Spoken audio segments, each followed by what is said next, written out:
નમસ્તે વિદ્યાર્થી મિત્રો, આજે આપણે ધોરણ 12 સમાજશાસ્ત્ર વિષયના પ્રકરણ 2 માં નગર સમુદાય, ગ્રામીણ સમુદાય એ જોયું. ત્યારબાદ હવે ત્રીજો મુદ્દો એનો ધાર્મિક સમુદાયો. ધાર્મિક સમુદાયનો સરળતાથી સમજવા માટે વિદ્યાર્થી મિત્રો આપણે એની એક ટેબલ બનાવેલું છે કે જેમાં 15 વિગતો છે એ બધા જ ધર્મોની આપેલી છે, જેથી કરીને વિદ્યાર્થી મિત્રો તમે એને સરળતાથી સમજી શકો અને 5 માર્ક્સના પ્રશ્નોમાં જે આપણે વિભાગ ઈમાં પૂછાય છે તો કોઈ પણ એક ધર્મનું પૂછાય તો એમાં તમે 15 વિગતો લખી શકો, સરળતાથી તમે એને યાદ રાખી શકો. એટલા માટે બધા જ ધર્મોને વણી અને આપણે એક ચાર્ટ બનાવેલો છે કે એ ચાર્ટને તમે સમજી લો એટલે તમારે બધા જ ધર્મો છે એની 15 વિગતો છે એ સરળતાથી તમે એને લખી શકો. અને ઘણા બધા આ ચાર્ટમાંથી, આ ટેબલમાંથી ઘણા બધા એક વાક્યના પ્રશ્નો છે એ પણ તમારે આવશે. એટલા માટે ઘણો બધો આ ટેબલ છે, આ ચાર્ટ છે ધાર્મિક સમુદાયનો, એ પરીક્ષાની દ્રષ્ટિએ અને સ્પર્ધાત્મક એક્ઝામોની દ્રષ્ટિએ પણ ઘણો બધો મહત્વનો છે. તો વિદ્યાર્થી મિત્રો એને ખાસ સમજી અને યાદ રાખશો. બધા જ ધર્મોના જે વિગતો છે એ બધી જ મોટાભાગની વિગતો છે એ આની સાથે વણી લીધેલી છે. એમાંનો સૌથી મોટો સમુદાય, ભારતીય સમુદાયનો સૌથી મોટો બહુમતી સમુદાય હોય છે તો એ હિન્દુ સમુદાય છે. ત્યારબાદ બાકીના બધા જ ધર્મો, મુસ્લિમ, ખ્રિસ્તી, જૈન, શીખ, બૌદ્ધ, પારસી અને યહૂદી, બાકી બધા એટલે કે હિન્દુ સિવાયના બાકી બધા જ ધર્મો છે એ લઘુમતી ધર્મ તરીકે ઓળખાય છે, સમુદાય તરીકે ઓળખાય છે. ખાસ વિદ્યાર્થી મિત્રો આ પણ યાદ રાખશો. હવે લઘુમતી સમુદાયમાં સૌથી મોટો સમુદાય કયો છે, અથવા તો લઘુમતી સમુદાયમાં બહુમતી ધર્મવાળો કયો છે તો કે મુસ્લિમ સમુદાય. કેમ કે એના વસ્તીના આધારે આપણે કહેવાનું છે.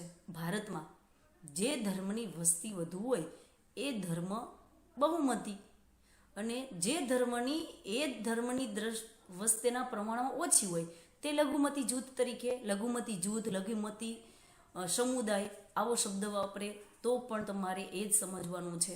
લઘુમતી સમુદાયમાં, લઘુમતી જૂથમાં કોનો સમાવેશ થાય તો હિન્દુ સિવાયના બધા જ ધર્મોનો. હવે વિવિધ ધર્મોમાંથી હિન્દુ સમુદાયનું મેં તમને કીધું બહુમતી ધર્મ, એની વસ્તીનું પ્રમાણ કેટલું છે, એના ગુજરાતમાં એની વસ્તીનું કેટલું પ્રમાણ છે, પછી એના સ્થાપક કોણ છે, એના ધર્મ પુસ્તક, ધર્મ સ્થાન, ધાર્મિક વિધિ, એના સિદ્ધાંતો, એનું ધાર્મિક ચિહ્ન, એ બધી જ વિગતો, એવી 15 વિગતો છે એને આપણે આ ચાર્ટમાં સમાવેશ કરેલો છે. તો વિદ્યાર્થી મિત્રો ખાસ સજાગતાથી એક વખત તમે એને વ્યવસ્થિત રીતે સમજી અને યાદ રાખી લેશો તો કે આખા વર્ષમાં તમારે ક્યારેય પણ આ જે બધા જ ધર્મો છે એને તમારે સરળતાથી તમે આરામથી વ્યવસ્થિત રીતે લખી શકશો. પ્રશ્ન કોઈ પણ પૂછાય, 3 માર્ક્સના પ્રશ્નમાં પૂછાય કે 5 માર્ક્સના પ્રશ્ન પૂછાય કે 2 માર્ક્સના કે કોઈ વિકલ્પમાં એક વાક્યના પ્રશ્નમાં, તો સરળતાથી તમે આના આધારે આડાઅવળી થવાની શક્યતા રહેશે નહીં. મોટાભાગે ધાર્મિક સમુદાયોમાં એવું થાય છે કે એક ધર્મનું બીજા ધર્મમાં લખાઈ જાય છે. તો વિદ્યાર્થી મિત્રો તમને એ આડાઅવળું ન થાય એટલા માટે આ ચાર્ટ દ્વારા તમે સરળતાથી સમજી શકો એમ છો. તો વિદ્યાર્થી મિત્રો હવે આગળ આપણે એક પછી એક એની વિગતો જોઈએ. તો વિવિધ ધર્મોમાં એક છે હિન્દુ સમુદાય, બીજો મુસ્લિમ સમુદાય, ખ્રિસ્તી સમુદાય, જૈન સમુદાય, શીખ સમુદાય, બૌદ્ધ સમુદાય, પારસી સમુદાય અને છેલ્લો યહૂદી સમુદાય. તો આવા આપણે 8 સમુદાય છે એની આપણે વિગત સમજવાની છે. તો 2011 મુજબ ભારતમાં એની વસ્તી કેટલી છે તો કે હિન્દુ ધર્મ છે એની વસ્તી 79.80% છે, જ્યારે મુસ્લિમ સમુદાય છે એની 14.23% છે. ખ્રિસ્તી સમુદાય છે ભારતમાં એની પ્રમાણ કેટલું છે તો કે ખ્રિસ્તી ધર્મનું પ્રમાણ છે 2.30%, જૈન સમુદાય છે એનું 1.72%, શીખ સમુદાયનું 0.70%, બૌદ્ધ સમુદાય છે એનો 0.37%, પારસી સમુદાયનું 0.37% અને યહૂદી સમુદાય છે એનું 0.03%. આ ભારતમાં ધાર્મિક સમુદાયનું કેટલું પ્રમાણ છે એની વાત થયેલી છે. એનું મેં તમને ભારતમાં કીધું બહુમતી તરીકે હિન્દુ ધર્મ અને લઘુમતી સમુદાય. બાકી બધા લઘુમતીમાં સૌથી વધુ વસ્તી કોની છે તો કે મુસ્લિમ સમુદાયની. એ એક વાક્યના પ્રશ્નમાં આ પ્રમાણે નીકળે છે. પછી ગુજરાતમાં આવે એ આપણે જોઈએ, ભારતનું જોયું. હવે ગુજરાતમાં બધા જ ધર્મોનું પ્રમાણ કેટલું છે તો કે હિન્દુ સમુદાય ગુજરાતમાં પણ બહુમતી સમુદાય તરીકે હિન્દુ ધર્મ જ છે. એની વસ્તી છે 88.67%. પછી મુસ્લિમ સમુદાય છે એની 9.67%. ખ્રિસ્તી સમુદાય છે એનો 0.52%. જૈન સમુદાય છે 0.96%. શીખ સમુદાય છે એનો 0.10%. અને બૌદ્ધ સમુદાય છે એને 0.05%. પારસી સમુદાય કે યહૂદી સમુદાય છે એનું પ્રમાણ ગુજરાતમાં નથી, એટલે કે નહિવત છે. હવે વિદ્યાર્થી મિત્રો, અહીંયા તમને કદાચ એવો પણ 2 માર્ક્સના પ્રશ્નમાં ઘણી વખત પૂછી નાખે તો તમે આમાં લખી શકો કે ભારતીય સમાજ છે વિવિધ ધર્મી દેશ છે, તો એમાં બધા જ ધર્મો છે. એ આવો પ્રશ્ન તમને 2 માર્ક્સના પ્રશ્ન પૂછાય તો એની તમારે આંકડાકીય માહિતી, ખાસ કરીને ભારતની એ આંકડાકીય માહિતી આપી, બધા જ ધર્મોના નામ આપી અને પછી એવા બધા જ ધર્મો છે એ ભારત દેશમાં વસવાટ કરતા હોવાથી ભારતીય સમાજ વિવિધ ધર્મી દેશ છે એવું તમારે એના જવાબમાં કહેવાનું થશે. આના આધારે તમે કહી શકશો, કેમ કે એના વસ્તીનું પ્રમાણ છે જ થોડા ઘણા અંશે 8 સમુદાયની છે, એટલા માટે તમે એને લખી શકો, એમાં એ પ્રમાણેનો જવાબ આપી શકો. ત્યારબાદ એના સ્થાપક, તો કે હિન્દુ સમુદાય છે એના કોઈ સ્થાપક નથી, એટલે કોઈ નહીં. જ્યારે બધા જ અનેકેશ્વરવાદ છે એટલા માટે એના કોઈ સ્થાપક નથી, કેમ કે આપણે કોઈ એકને નથી માનતા, આપણે બધાને માનીએ છીએ. એ આગળ મુદ્દો આવશે. અનેકેશ્વરવાદને આપણે માનીએ છીએ. પછી મુસ્લિમ સમુદાય છે એના સ્થાપક તો મોહમ્મદ પયગંબર. ખ્રિસ્તી સમુદાય છે ઈસુ ખ્રિસ્ત. જૈન સમુદાય છે એના મહાવીર સ્વામી. શીખ સમુદાય છે એના ગુરુ નાનક. બૌદ્ધ સમુદાય છે એના ગૌતમ બુદ્ધ. પારસી સમુદાય છે એના અશોક ધરતુષ. અને યહૂદી સમુદાય છે એના કોઈ અજાણ નથી. પણ પછી એના ધર્મ પુસ્તક, તો આપણા હિન્દુ સમુદાય છે એનું ધર્મ પુસ્તક છે ભગવદ્ ગીતા છે. મુસ્લિમ સમુદાય છે એને કુરાને શરીફ. ખ્રિસ્તી સમુદાય છે એનું બાઇબલ. જૈન સમુદાય છે એનું કલ્પસૂત્ર. શીખ સમુદાય છે એ ગુરુ ગ્રંથ સાહેબ. બૌદ્ધ સમુદાય છે એને ત્રિપિટક. અને પારસી સમુદાય છે એનું અવેસ્તા. અને યહૂદી સમુદાય છે એની તનખ કે તોરા. વિદ્યાર્થી મિત્રો, ઘણી વખત ધાર્મિક પુસ્તકો છે એ એક વાક્યના પ્રશ્નમાં, વિકલ્પમાં એમ ઘણી વખત પૂછી નાખે છે, તો આડાવડી ન થાય એનું ખાસ ધ્યાન રાખશો. ત્યારબાદ છે એના ધર્મસ્થાનને શું કહેવાય છે તો કે એના હિન્દુ સમુદાયના ધર્મસ્થાનને મંદિર. મુસ્લિમ સમુદાય હોય તેના મસ્જિદ. ખ્રિસ્તી સમુદાય હોય તેના ચર્ચ. જૈન સમુદાય હોય તો એના દેરાસર. શીખ સમુદાયના ગુરુદ્વારા. બૌદ્ધ સમુદાય છે એના મઠ અથવા તો મંદિર. પારસી સમુદાય છે એને અગિયારી. અને યહૂદી સમુદાય છે એને ટેમ્પલ માઉન્ટ. આ તરીકેના ધર્મસ્થાન અલગ અલગ ધર્મના અલગ અલગ તરીકે ઓળખાય છે. હવે ધાર્મિક વિધિ કરનારને કઈ તરીકે ઓળખવામાં આવે છે તો હિન્દુ સમુદાય છે એના ધાર્મિક વિધિ કરાવનારને પૂજારી કહેવાય છે. મુસ્લિમ ધર્મ છે એના ધાર્મિક વિધિ વિધાનો કરાવનારને ઇમામ. ખ્રિસ્તી ધર્મ છે એના પોપ, બિશપ અથવા તો પાદરી. જૈન સમુદાય છે એને પણ હિન્દુ ધર્મની જેમ પૂજારી તરીકે જ ઓળખવામાં આવે છે. પછી શીખ સમુદાય છે એના ધાર્મિક વિધિ કરાવનારને ગ્રંથિ. બૌદ્ધ સમુદાય છે એના ધાર્મિક વિધિ કરાવનારને લામા. પારસી સમુદાય છે એના માગી. અને યહૂદી સમુદાય છે એના ધાર્મિક વિધિ કરાવનારને રબી તરીકે ઓળખવામાં આવે છે.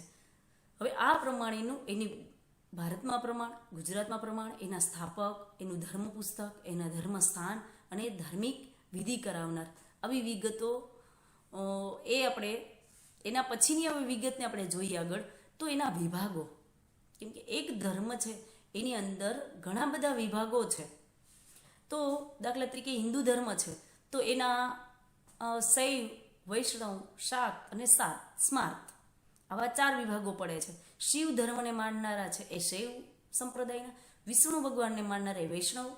શક્તિ દેવી જે છે એને માનનારા, જે દેવી દેવતાઓ કુળદેવી માનનારા એ શાક્ત વિભાગમાં આવે છે. અને બધા જ ધર્મોને જે ધ્યાનમાં લે છે એ સ્માર્ત. આવા 4 સંપ્રદાય છે, 4 વિભાગ હિન્દુ સમુદાયમાં પડે છે. પછી મુસ્લિમ સમુદાય છે, એમાં 2 વિભાગ પડે છે, શિયા મુસ્લિમ અને સુની મુસ્લિમ. પછી ખ્રિસ્તી ધર્મ છે, એમાં પણ 2 વિભાગ પડે છે, રોમન કેથોલિક અને પ્રોટેસ્ટન્ટ ધર્મના. પછી જૈન ધર્મ છે, તો એમાં શ્વેતાંબર અને દિગંબર. શ્વેતાંબર જે સફેદ વસ્ત્ર ધારણ કરનાર છે એ શ્વેતાંબર તરીકે ઓળખાય છે, જ્યારે વસ્ત્ર ધારણ કરનારા નથી, એટલે કે વસ્ત્રને મહત્વ આપતા નથી, એ આત્માને મહત્વ આપે છે, એવા જે દિગંબર સાધુઓ છે એ દિગંબર. આવા 2 વિભાગો છે. પછી શીખ ધર્મ છે, એના 2 સરદાર, જે મુખ્ય શીખ ધર્મ માનનારા છે એ સરદાર, અને ધર્માંતર કરનારા જે શીખ લોકો છે, જે એને મઝહબી તરીકે ઓળખાય છે, એટલે એમાં સરદાર અને મઝહબી એવા 2 વિભાગ પડે છે. ત્યારબાદ બૌદ્ધ ધર્મ છે, તો એના 3 વિભાગ પડે છે, હિનયાન, મહાયાન અને ત્રીજું વિરાજયાન. આવા 3 વિભાગ એના પડે છે. ત્યારબાદ પારસી સમુદાય છે, એના કોઈ એવા વિભાગ નથી. ત્યારબાદ યહૂદી સમુદાય છે, એના વસવાટના આધારે 2 ભાગ પડેલા છે. જે પશ્ચિમનો કિનારો છે, એમાં 2 ભાગ એના પડેલા છે, કોચીન જૂથ અને કોકણ જૂથ. એમાં 2 પશ્ચિમ કિનારાના જે વસવાટના આધારે એના 2 વિભાગ પડેલા છે. પશ્ચિમ ભાગમાં જ પાછા કોચીન વિસ્તારમાં રહેનારા જે યહૂદીઓ છે એ કોચીન જૂથ તરીકે ઓળખાય છે, જ્યારે કોકણ વિસ્તારમાં રહેવાવાળા છે એ કોકણ જૂથ. આવા 2 જૂથ યહૂદી સમુદાયમાં પણ જોવા મળે છે, આપણા ભારતમાં જ. ત્યારબાદ એના તહેવારો ધર્મની દ્રષ્ટિએ અલગ અલગ બધાના તહેવારો છે. તો આપણા હિન્દુ ધર્મના દિવાળી, હોળી, રક્ષાબંધન, રામનવમી, જન્માષ્ટમી, ગુડી પડવો, આવા બધા જ જે આપણા તહેવારો છે એ આપણે ધામધૂમથી ઉજવીએ જ છીએ. ત્યારબાદ મુસ્લિમ ધર્મ છે, એના મોહરમ, રમઝાન, ઈદ વગેરે. ત્યારબાદ ખ્રિસ્તી ધર્મ છે, એની નાતાલ, ઈસ્ટર, ગુડ ફ્રાઈડે એવા ખ્રિસ્તી ધર્મના છે. પછી જૈન ધર્મ છે, એના મહાવીર જયંતિ છે. પછી શીખ ધર્મ છે, ગુરુ નાનક જયંતિ, વૈશાખી, ગુરુ ગોવિંદસિંહ જયંતિ, આવા શીખ ધર્મના છે. ત્યારબાદ બૌદ્ધ ધર્મ છે, એના બુદ્ધ જયંતિ. પારસી છે એની પતેતી, નવરોજી આવા. અને યહૂદી સમુદાય છે, એના યોમ કિપુર અને પુરીમ. આવા જે આપણા માટે થોડુંક યાદ રાખવા માટે સજાગતા રાખવી, કેમ કે બાકીના છે આપણે ક્યાંક ને ક્યાંક આપણે સાંભળ્યા હોય છે, આપણા ધ્યાનમાં આવી ગયા હોય છે. જ્યારે યહૂદી સમુદાય છે, પારસી સમુદાય છે, એના ઘણા બધા એવા શબ્દો છે કે જે આપણા ધ્યાનમાં ન આવ્યો હોય, તો વિદ્યાર્થી મિત્રો એને ખાસ 2-3 વખત તમે વાગોડશો એટલે તમને એ સરળતાથી યાદ રહી જશે. પણ વિદ્યાર્થી મિત્રો, તમારે એક પરીક્ષાની દ્રષ્ટિએ નહીં, હું તો એમ કહું છું, પણ એ જે ભારત દેશમાં રહીએ છીએ એમાં એટલા બધા આપણે ઘણી વખત આ શબ્દ સાંભળેલો છે કે બિન સાંપ્રદાયિક દેશ છે ભારત, છે બિન સાંપ્રદાયિક દેશ છે. ત્યારે આપણે આ બધી વિગતો જોઈએ ત્યારે આપણે કે આટલી બધી વિવિધતા છે, આટલા બધા ધર્મોના લોકો દેશમાં રહીએ છે, તો એ બધા જ આ બધી જ જે કંઈ આપણે વિગતો જોઈએ છે, એની વિશેષતા જોઈએ છે, એ ક્યાંક ને ક્યાંક પોતાના વર્તન વ્યવહારમાં વણી લે છે. ત્યારે આપણો દેશ વિશ્વમાં એક બિન સાંપ્રદાયિક દેશ તરીકે ઓળખાય છે. એની આપણે આ જાણશું ત્યારે આપણને ખબર પડશે. હવે એના પછીના બધા જ ધર્મોના પોતાના આગવા એક સિદ્ધાંતો છે. તો એમાં હિન્દુ ધર્મના તો કે ધર્મ, કર્મ, અર્થ અને એમના જે 16 સંસ્કાર, જન્મ સંસ્કારથી, ગર્ભ સંસ્કારથી માંડી અને છેલ્લે અગ્નિ સંસ્કાર, આવા જે 16 સંસ્કાર છે એ 16 સંસ્કારને મહત્વ આપીએ છીએ. પછી મુસ્લિમ ધર્મ છે તો એના શરિયતના નિયમોનું પાલન કરવું, નમાજ, હજ, રોજા, ખેરાતનું જે આપણે દાન પુણ્ય, કોઈ ધાર્મિક એનું કાર્ય હોય છે, રમઝાન, મોહરમ, ઈદ એવું હોય છે, ત્યારે અમુક 10% એના જે આવકનો કુલ હિસ્સો છે એમાંનો 10% હિસ્સો એ દાન પુણ્ય કરવાનો, એને કહેવાય છે ખેરાત. આવી જેવી ધાર્મિક વિધિઓ છે. પછી ખ્રિસ્તી ધર્મના તો કે ઈસુ ખ્રિસ્તમાં શ્રદ્ધા અને વિશ્વાસ, સેવા બીજું, અને ત્રીજું પડોશી પ્રત્યે પ્રેમ અને સહિષ્ણુતા. વિદ્યાર્થી મિત્રો, 2 માર્ક્સના પ્રશ્નમાં ઘણી વખત પૂછાયેલું છે અને પૂછીએ એવું છે કે ખ્રિસ્તી ધર્મના મુખ્ય કયા 3 સિદ્ધાંતો અથવા તો ખ્રિસ્તી ધર્મના કયા સિદ્ધાંતો મહત્વના છે? તો કે ઈસુ ખ્રિસ્તમાં શ્રદ્ધા અને વિશ્વાસ, બીજું છે સેવા, અને ત્રીજું છે પડોશી પ્રત્યે પ્રેમ અને સહિષ્ણુતા. એના પછીનું જૈન ધર્મ છે, ધર્મ, કર્મ, અર્થ અને મોક્ષ, અહિંસા, અસ્તેય, અપરિગ્રહ. વિદ્યાર્થી મિત્રો, તમારે ધર્મ, કર્મ, અર્થ અને મોક્ષ, અહિંસા એ તો જાણીતું છે. અસ્તેય અને અપરિગ્રહ એ તમારા માટે કદાચ નવો શબ્દ હોય તો અસ્તેય એટલે ચોરી ન કરવી, અને અપરિગ્રહ એટલે કે બિનજરૂરી સંગ્રહ ન કરવો. વિદ્યાર્થી મિત્રો યાદ રાખવા માટે એને સરળ તમે સમજી શકશો. હવે અહીં એ પણ ચોખવટ કરું છું કે જૈન ધર્મ અને હિન્દુ ધર્મ એના ઘણા બધા એવા સિદ્ધાંતો છે, એના જે ફિલોસોફી છે એ ઘણી બધી મળતી આવે છે એકબીજા ધર્મની, જૈન ધર્મ અને હિન્દુ ધર્મની. પછી શીખ ધર્મ છે તો એ ક્ષમતા અને સમન્વય, એ પણ એક વાક્યના પ્રશ્નમાં ઘણી વખત પૂછી નાખે છે કે શીખ ધર્મના કયા મહત્વના સિદ્ધાંતો છે, તો ક્ષમતા અને સમન્વય. પછી એ 5 બાબતને મહત્વ આપે છે: કેશ, કંગા, કડુ, કચ્છ અને કિરપાણ. એ કેશ, કંગા, કડુ, કચ્છ અને કિરપાણ આ પોતાની સાથે હોય છે. હવે એ આપણે ખબર છે કે મોટાભાગના શીખ ધર્મના જે પુરુષો છે એ કેશ, માથે અંબોળો એનો વાળેલો હોય છે, પછી હાથમાં કડું હોય છે, પછી એને જે અહીંયા કેળે છે એ ખોસેલું હોય છે, કિરપાણ. આવા એના જે 6 કેશ, ક 6 કનું એના માટે મહત્વ છે. એ પણ એક વાક્યના પ્રશ્નમાં કે શીખ ધર્મના કયા 6 ક છે કે જેના એને મહત્વ આપે છે, તો કે કેશ, કંગા, કડુ, કચ્છ અને કિરપાણ. પછી બૌદ્ધ ધર્મનું તો કે કર્મ અને પુનઃજન્મ, એ એનું સિદ્ધાંત છે. પછી પારસીનમ, એ પણ એક વાક્યના પ્રશ્નમાં ઘણી વખત પૂછાયેલું છે. એના મુખ્ય સિદ્ધાંતો કયા 3 છે અથવા તો એનો અર્થ. અહીં આપણે જે હુમ્ત, પછી હુક્ત અને હુવ્રસ્ત, આ 3 છે.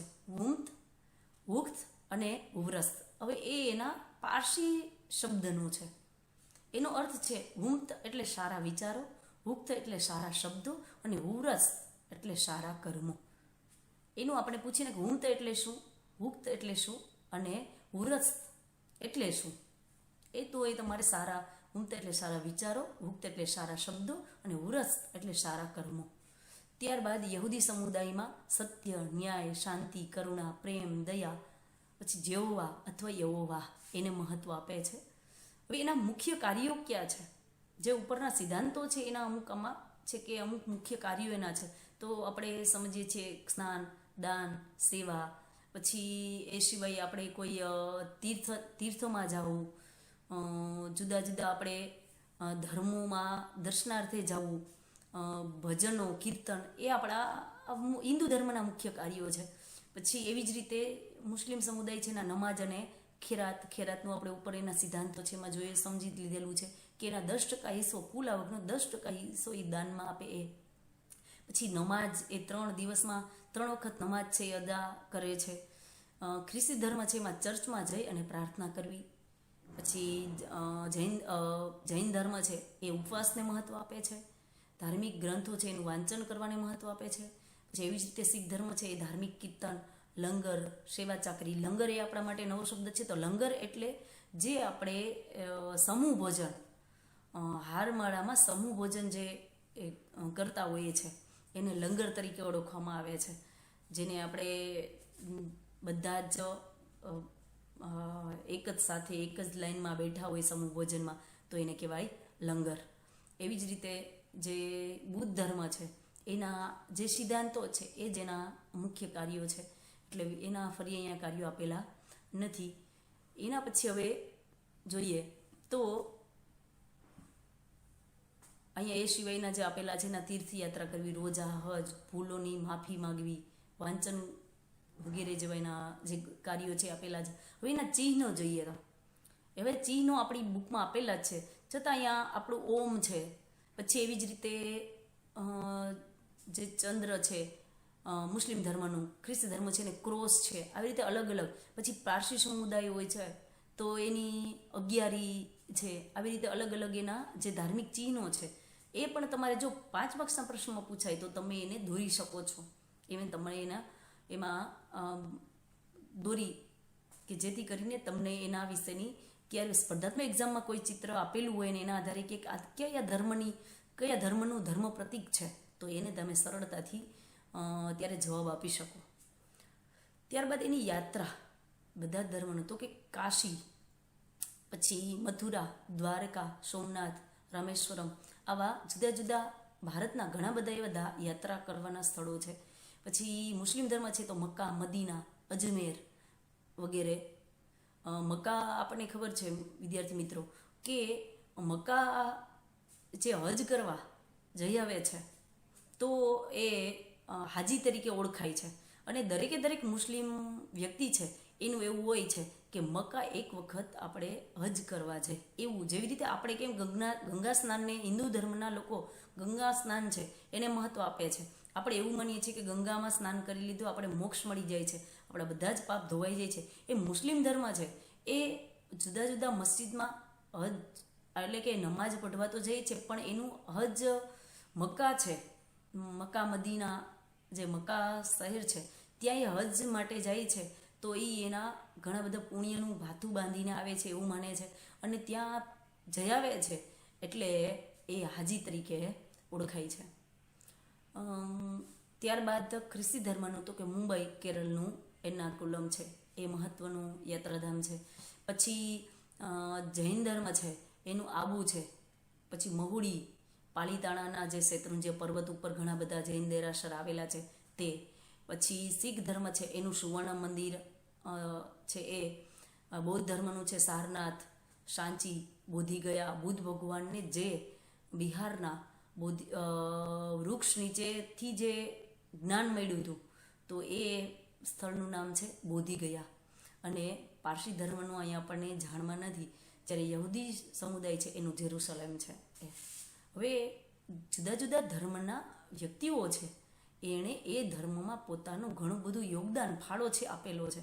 તો આપણા હિન્દુ ધર્મમાં ગાંધીજી છે, સ્વામી વિવેકાનંદ છે, પ્રમુખ સ્વામી છે, આવા ઘણા બધા વ્યક્તિઓએ એ આપણા ધર્મનો ટકાવી રાખવા માટેથી, ધર્મનો ફેલાવો કરવા માટે, ધર્મના સિદ્ધાંતોનો ફેલાવો કરવા માટે, એના વિચારોનો ફેલાવો કરવા માટે થઈને આ બધાએ ઘણો બધો ફાળો આપેલો છે. પછી મુસ્લિમ ધર્મમાં તો કે અબ્દુલ કલામ, એપીજે અબ્દુલ કલામ છે, એ સાનિયા મિર્ઝા છે વગેરે. પછી ખ્રિસ્તી ધર્મ છે ડૉક્ટર વર્ગીસ કુરિયન, કે જે અમૂલ ડેરીના ચેરમેન એક હતા, જેનું વિશ્વ લેવલે અમૂલ ડેરી છે, આણંદની જે અમૂલ ડેરી છે એને વિશ્વવિખ્યાત કરનાર હોય તો એ છે ડૉક્ટર વર્ગીસ કુરિયન, જે ખ્રિસ્તી ધર્મના વ્યક્તિ છે. એના પછી જૈન ધર્મના લક્ષ્મી મિત્તલ, જે એક ખ્યાતનામ ઉદ્યોગપતિ છે. એવી જ રીતે શીખ ધર્મ છે એના ભગતસિંહ, ડૉક્ટર મનમોહનસિંહ છે, લાલા લજપતરાય છે. આવા વિદ્યાર્થી મિત્રો, સૌથી વધુ આપણા દેશની આઝાદીમાં જો કોઈનો ફાળો હોય છે તો એ છે આપણા શીખ લોકોનો, શીખ ધર્મના વ્યક્તિઓએ, કે જે આપણા દેશમાં એની વસ્તીનું પ્રમાણ આમ જોઈએ તો ઘણું બધું ઓછું કહી શકાય, છતાં પણ આઝાદીના જંગમાં ઘણા બધા શીખ વ્યક્તિઓ છે એણે આપેલું છે. અને ડૉક્ટર મનમોહનસિંહ જે આપણા પૂર્વ વડાપ્રધાન હતા એ. પછી બૌદ્ધ ધર્મ છે એમાં ડૉક્ટર ભીમરાવ આંબેડકર છે. પછી પારસી ધર્મમાં દાદાભાઈ નવરોજી, તાતા જમશેદજી. અને જે યહૂદી સમુદાય છે એના આપણી જાણમાં નથી. એની અંતિમ ક્રિયા, બધા જ ધર્મોની અંતિમ ક્રિયા છે એક સરખી રીતે નથી, અલગ અલગ રીતે થાય છે. તો હિન્દુ ધર્મ છે એને અગ્નિદાહ, જેને આપણે અગ્નિ સંસ્કાર કહીએ છીએ, 16માના સંસ્કારનો છેલ્લો સંસ્કાર અગ્નિ સંસ્કાર. પછી મુસ્લિમ ધર્મ છે એના દફન વિધિ, ખ્રિસ્તી ધર્મ છે એની પણ દફન વિધિ, જે જૈન ધર્મ છે એને અગ્નિદાહ, શીખ ધર્મ છે એને પણ અગ્નિદાહ, બૌદ્ધ ધર્મ છે એની જાણ નથી. અને પારસી સમુદાય છે વિદ્યાર્થી મિત્રો, એને કૂવામાં ધરાવી દેવામાં આવે છે, કે જે કૂવામાંના ઘણા બધા જીવો છે એ જીવો એને ખાય અને પોતાની જે ખોરાક તરીકેનો ઉપયોગ કરે છે એનાથી એ પુણ્યનું કમાય છે એવું એનું માનવું છે. એટલા માટે એ કૂવામાં પધરાવી દેવામાં આવે છે. અને યહૂદી સમુદાય છે એનું જાણ નથી. હવે આસ્થા, કંઈક આસ્થા, શેમાં આસ્થા ધરાવે છે એ છે. તો હિન્દુ ધર્મ છે એ અનેકેશ્વરવાદ, એટલે કે કોઈ એક ઈશ્વરને નહીં, આપણે વિચારીએ છીએ કોઈ એક ઈશ્વરને, આપણે ઘણા બધા ઈશ્વરને માનીએ છીએ, ઘણા બધા દેવી દેવતાઓને આપણે માનીએ છીએ, તો અનેકેશ્વરવાદ છે. જ્યારે મુસ્લિમ ધર્મ છે એકેશ્વરવાદ, એટલે કે એ એના જે મોહમ્મદ પયંગબર છે એને જ માને છે, એટલે એકેશ્વરવાદમાં માનવાવાળો ધર્મ છે મુસ્લિમ સમુદાય છે. જ્યારે ખ્રિસ્ત ધર્મ છે એ ઈસુના ઉપદેશમાં વિશ્વાસ, ઈસુ ખ્રિસ્ત છે એના ઉપદેશમાં જ એને વિશ્વાસ છે. અને જૈન ધર્મ છે એ એના 24 તીર્થકર છે, એ એમાંના 24માં તીર્થકર છે એ જ મહાવીર સ્વામી છે, એના 24માં તીર્થકર છે. તો એવા 24 તીર્થકર છે એનામાં એ આસ્થા ધરાવે છે. પછી શીખ ધર્મ છે એ પોતાના ગુરુએ પસંદ કરેલ માર્ગ પર ચાલવું, એમાં આસ્થા ધરાવે છે. અને જૈન ધર્મ છે બૌદ્ધ ધર્મ છે એના અષ્ટાંગિક કર્મ માર્ગ છે, એટલે કે 8 એના એવા માર્ગો છે. સમ્યક વિચાર, સમ્યક દ્રષ્ટિ, આવા 8 માર્ગ છે એને મહત્વ આપે છે, એમાં એ આસ્થા ધરાવે છે. જ્યારે પારસી ધર્મ છે એ અગ્નિમાં વિશ્વાસ ધરાવે છે, અગ્નિમાં આસ્થા ધરાવે છે. અને યહૂદી સમુદાય છે એ યહોવાહ છે એમાં વિશ્વાસ ધરાવે છે. તો આવી રીતે અલગ અલગ એના જે બધા જ ધર્મો છે એ પોતાના અલગ અલગ રીતે આસ્થા ધરાવે છે. થેન્ક યુ વિદ્યાર્થી મિત્રો. આ પ્રમાણે વિવિધ ધર્મો છે એની વિવિધ રીતે વ્યવસ્થિત રીતે માહિતી આપેલી છે, તો તમે એને યોગ્ય રીતે સમજી અને તમે તમારા માર્ક્સમાં જે પ્રમાણે માર્ક્સમાં આવે એ પ્રમાણે પ્રશ્ન પૂછાય એ પ્રમાણે તમે લખશો. અસ્તુ.